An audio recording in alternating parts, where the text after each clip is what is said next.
ധർമ്മസ്ഥലയിലേക്ക് തന്നെ. ധർമ്മസ്ഥല കേസ് അന്വേഷണം തീവ്രവാദ വിരുദ്ധ വിഭാഗത്തിന് കൈമാറിയേക്കും. ഇത് സംബന്ധിച്ച് കേന്ദ്ര ആഭ്യന്തര മന്ത്രാലയം ഉടൻ തീരുമാനമെടുത്തേക്കും. അതേസമയം 13-ാം പോയിന്റിൽ മണ്ണുകുഴിച്ചുള്ള പരിശോധന ഇപ്പോഴും തുടരുകയാണ്. സംഘർഷ സാധ്യത കണക്കിലെടുത്ത് ധർമ്മസ്ഥലയിൽ കൂടുതൽ പോലീസിനെ വിന്യസിച്ചിട്ടുണ്ട്. KV ബൈജു വിവരങ്ങളുമായി ചേരുന്നു. ബൈജു, ഇന്നലത്തേതുപോലെയുള്ള സംഘർഷ സാധ്യത ഒഴിവാക്കാൻ നേരത്തെ നമ്മൾ കണ്ടതുപോലെ തന്നെ കൂടുതൽ പോലീസ് വാഹനങ്ങളൊക്കെ അവിടെ ഉണ്ടായിരുന്നു. പക്ഷേ ഈ സ്വകാര്യ വ്യക്തിയുടെ സ്ഥലത്താണ്. അതുകൊണ്ട് തന്നെ ഈ പരിശോധന കഴിഞ്ഞിട്ടുള്ള സമയങ്ങൾ പോലും നിർണായകമായിട്ടുള്ള കാര്യങ്ങൾ. പരിശോധന എപ്പോഴാണ് തുടങ്ങുന്നത്? അത് ഏതെല്ലാം പോയിന്റുകളിലായിരിക്കും? വിവരങ്ങൾ എന്താണിപ്പോൾ? അപർണ, ഇന്നത്തെ പരിശോധന ഇതുവരെ ആരംഭിച്ചിട്ടില്ല. സാധാരണ 11:30 കൂടിയാണ് ഈ പരിശോധന ആരംഭിക്കാറുള്ളത്. SIT ഉദ്യോഗസ്ഥരും ഒപ്പം ശുചീകരണ തൊഴിലാളിയും കൊണ്ട് അതീവ സുരക്ഷാ സംവിധാനത്തോടു കൂടിയാണ് ഇങ്ങനെ എത്താറുള്ളത്. പക്ഷേ ഇന്ന് ഇതുവരെ പരിശോധന ആരംഭിച്ചിട്ടില്ല. ഒരു പക്ഷേ നമുക്ക് ദൃശ്യങ്ങളിലേക്ക് പോകാം. ഒരു പക്ഷേ ഇവിടെ ഗ്രൗണ്ട് പെനട്രേറ്റിംഗ് റഡാർ സംവിധാനം കൊണ്ടുവന്ന് ആദ്യം പരിശോധിച്ച് അതിനുശേഷം ഇത് കുഴിച്ച് പരിശോധിച്ചാൽ മതി എന്നുള്ള ഒരു തീരുമാനത്തിലേക്ക് എത്തിയോ എന്നൊരു സംശയമുണ്ട്. പക്ഷേ ഇന്നലെ 1 മണിയോടുകൂടിയാണ് ഈ പരിശോധന നടത്താൻ സംഘം എത്തിയത്. അതുകൊണ്ട് തന്നെ ഏത് സമയത്തും ഇവരുടെ തീരുമാനം എന്താണെന്നത് സംബന്ധിച്ച് നമുക്ക് അറിയാൻ സാധിക്കില്ല. ഏത് സമയത്തും അവർ ഒരു പക്ഷേ വന്നേക്കാം. ഇവിടെ ഒരുപാട് നമ്മുടെ കന്നഡ മാധ്യമവും അതുപോലെ തന്നെ ദേശീയ മാധ്യമങ്ങളൊക്കെ ഇവിടെ കാത്തു നിൽക്കുന്നുണ്ട്. പോലീസ് സംവിധാനങ്ങളും ഇവിടെ ഉണ്ട്. പക്ഷേ ഇവിടെ ഈ കുഴിച്ചു പരിശോധനയ്ക്കുള്ള ഇതുവരെ ഒന്നും തയ്യാറെടുപ്പ് കാണുന്നില്ല. ഒരു പക്ഷേ ഇന്ന് പരിശോധന ഉണ്ടായേക്കില്ല എന്നും പറയുന്നുണ്ട്. എന്തായാലും SITയുടെ ഭാഗത്തു നിന്നും അത്തരം കാര്യങ്ങളൊന്നും വെളിപ്പെടുത്താറില്ല. സാധാരണ അവർ ഈ ശുചീകരണ തൊഴിലാളിയെ കൊണ്ട് എത്തുകയും അത്തരത്തിൽ പരിശോധന നടത്തുന്ന ഒരു അവസ്ഥയാണ് ഉണ്ടാകാറുള്ളത്. എന്നാലും ഇപ്പോൾ ഈ കാണുന്ന സ്ഥലം ഇതാണിപ്പോൾ ഇനി ഏറ്റവും ഒടുവിലായി പരിശോധന നടത്തേണ്ട പോയിന്റ് നമ്പർ 13. ഏറ്റവും അവസാനത്തെ 1 മുതൽ 13 വരെയായിരുന്നു ഇത്തരത്തിൽ മാർക്ക് ചെയ്തിരുന്നത്. അതിൽ 13-ാമത്തെ പോയിന്റാണ് ഇത്. ഈ 13-ാം പോയിന്റിലാണ് ഇനി പരിശോധന നടത്തേണ്ടത്. വളരെ പ്രധാനപ്പെട്ട, വളരെ നിർണായകമായ തെരച്ചിൽ നടത്തേണ്ട ഒരിടമാണ്.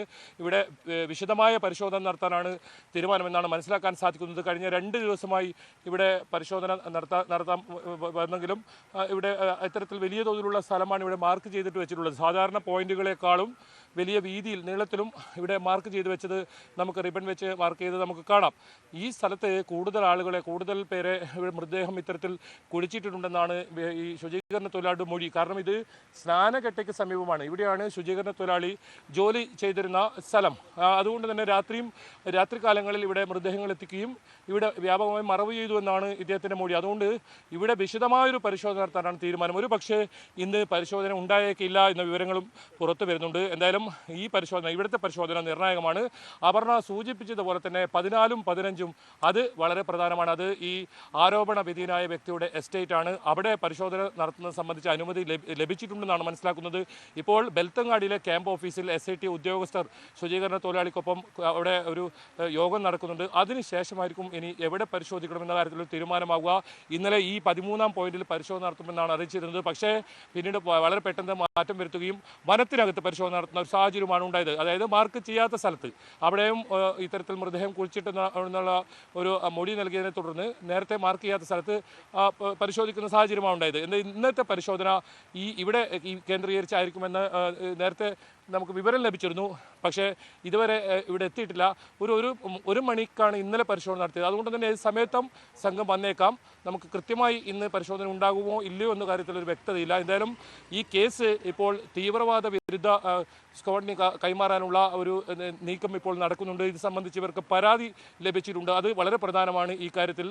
അതുകൂടാതെ ഇപ്പോൾ ഈ ധർമ്മസ്ഥല ഇന്നലെ മാധ്യമപ്രവർത്തകർക്ക് നേരെ അക്രമം ഉണ്ടായിട്ടുണ്ട്. അതിൽ ധർമ്മസ്ഥല പോലീസിൽ പരാതി നൽകിയിട്ടുണ്ട്. അതിൽ കേസെടുത്തിട്ടുണ്ട്. അതോടൊപ്പം മാധ്യമപ്രവർത്തകരായ 3 പേർക്കെതിരെയും കേസെടുത്തിട്ടുണ്ട്. ഒരു സ്വകാര്യ ചാനലിനെതിരെയാണ് കേസെടുത്തിട്ടുള്ളത്.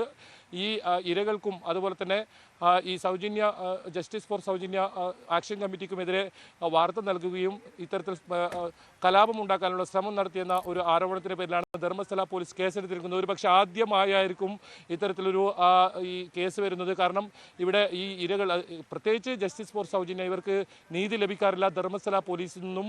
അങ്ങനെ ഇവരുടെ പരാതിയിൽ ഒരു കേസ് എടുത്തിട്ടുണ്ടെന്നതും ഇന്ന് വളരെ ശ്രദ്ധേയമാണ്. എന്തായാലും SITയുടെ ഇനി തുടർ നീക്കങ്ങൾ വളരെ പ്രധാനമാണ്. അത് സംബന്ധിച്ച് ഇനി അല്പസമയത്തിനകം തന്നെ നമുക്ക് ഒരുപക്ഷെ ഇവിടുന്ന് വിവരങ്ങൾ നൽകാനാവും. നിലവിൽ പരിശോധന ആരംഭിച്ചിട്ടില്ല. ബൈജു, വളരെ പ്രധാനപ്പെട്ട കാര്യം കേന്ദ്ര ഏജൻസി ഇതിനകത്ത് ഇടപെടുന്നു എന്നുള്ളതാണ്. ഇതിൽ രണ്ട് വിഷയം: ഒന്ന്, തീവ്രവാദ വിരുദ്ധ വിഭാഗം ATS കേസ് എടുക്കുകയാണെങ്കിൽ അത് ഏത് തരത്തിലായിരിക്കും എന്നുള്ളൊരു ആശയക്കുഴപ്പമുണ്ടോ, അത് ഒരു വശത്ത്. രണ്ട്, സംസ്ഥാന സർക്കാരിനെ സംബന്ധിച്ചിടത്തോളം സംസ്ഥാനത്തിന്റെ അന്വേഷണം പരിപൂർണമായിട്ട് പരാജയമാണ് എന്നുള്ളൊരു സന്ദേശം പുറത്തേക്ക് വരും എന്നൊരു ഭയം ഉണ്ടാകുമോ? ഏത് തരത്തിൽ കേന്ദ്ര ഏജൻസി ഇടപെടുകയാണെങ്കിൽ ഈ കാര്യത്തിനകത്ത് കൂടുതൽ നീതി കിട്ടും എന്ന് ഈ ആക്ഷൻ കൗൺസിൽ അടക്കം പ്രതീക്ഷിക്കുന്നുണ്ട് ഈ സമയത്ത്?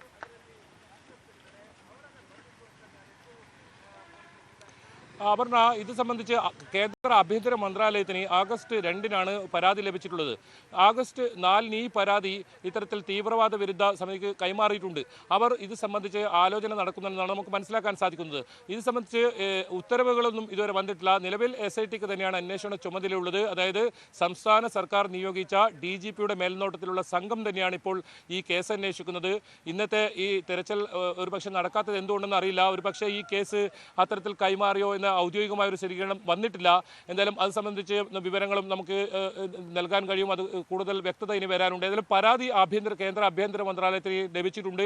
കൂടുതൽ ഇത്തരത്തിലുള്ള ആളുകളെ കൂട്ടക്കൊല ഇവിടെ നടന്നിട്ടുണ്ട്. അത് സംബന്ധിച്ച് അന്വേഷണം നടത്തണമെന്നാണ് ഈ ആവശ്യം ആ പരാതിയിലുള്ളത്. ഈ പരാതി ഗൗരവപൂർവ്വമായാണ് കേന്ദ്രം ആഭ്യന്തര മന്ത്രാലയം പരിഗണിക്കുന്നത്.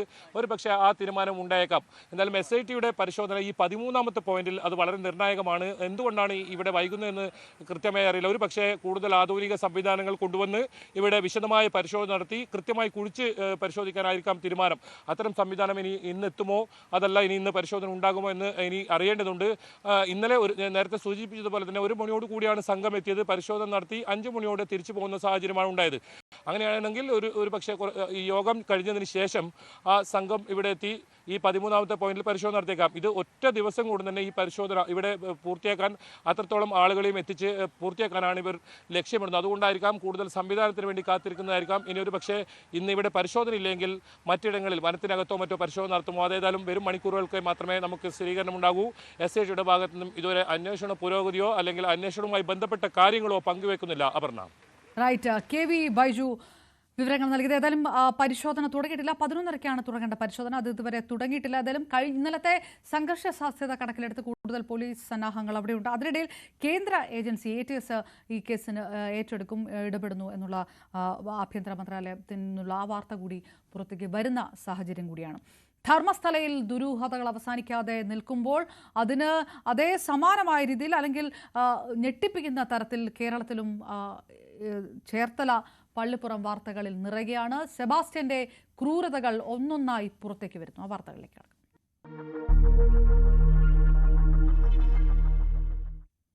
ജൈനമ തിരോധാന കേസിലെ പ്രതി CM സെബാസ്റ്റ്യന്റെ കസ്റ്റഡി 7 ദിവസത്തേക്ക് കൂടി നീട്ടി ചോദിക്കും. ഏറ്റുമാനൂർ കോടതിയിൽ ക്രൈംബ്രാഞ്ച് ഉടൻ അപേക്ഷ സമർപ്പിക്കും. DNA പരിശോധനയ്ക്കായി ആദ്യം അയച്ച ശരീരാവശിഷ്ടങ്ങളുടെ ഫലം കേസിൽ നിർണായകമാണ്. അതേസമയം സ്ത്രീകളുടെ തിരോധാനത്തിൽ സെബാസ്റ്റ്യന്റെ ബന്ധുവിന്റെയും അയൽവാസിയുടെയും തുറന്നു പറച്ചിലുകൾ വിശദമായി പരിശോധിക്കാൻ അന്വേഷണ സംഘം തീരുമാനിച്ചു. സീരിയൽ കില്ലർ എന്ന് സംശയിക്കുന്ന സെബാസ്റ്റ്യൻ ബന്ധുക്കൾക്ക് എലിവിഷം ഭക്ഷണത്തിൽ കലർത്തി നൽകിയിരുന്നു എന്നതടക്കമാണ് ഇവർ വെളിപ്പെടുത്തിയത്. ഇവരുടെ വിശദമായ മൊഴി വൈകാതെ രേഖപ്പെടുത്തും.